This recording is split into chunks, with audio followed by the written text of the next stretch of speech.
तोहरा बिना अधूरा लागेला, सांसों में नाम तोहार जागेला। भीड़ में भी तू ही लौकेला,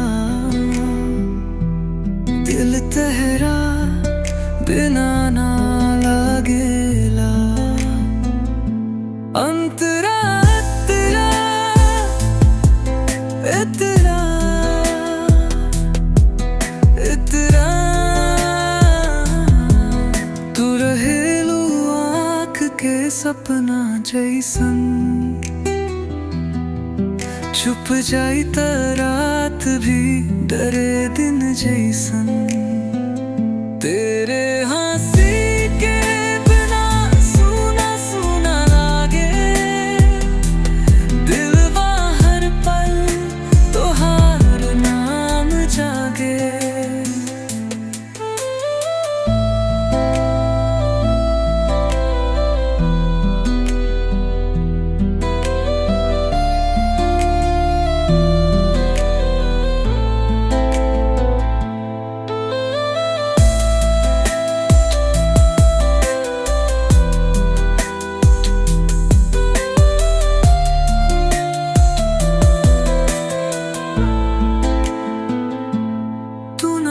खेलू त चाय फीकी लागे, साज श्रृंगार में भी खुशी ना भागे।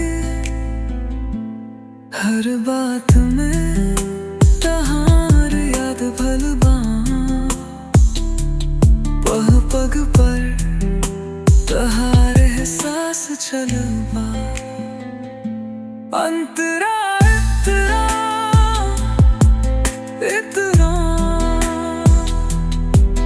इतना तू रहेलू आँख के सपना जैसन, छुप जाई त रात भी तेरे दिन जैसन। तेरे हंसी के बिना सूना सूना लागे, दिल बाहर पल तोहार नाम जागे।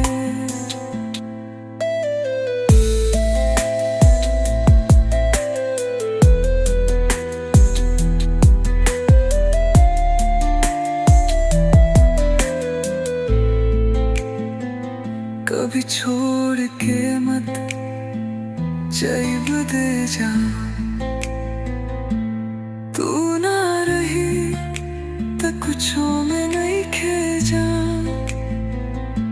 तोहार प्यार ही जीवन के रंग बा, तोहरे नाम पे फिर हर अंग रंग बा। अंतरे इतना इतना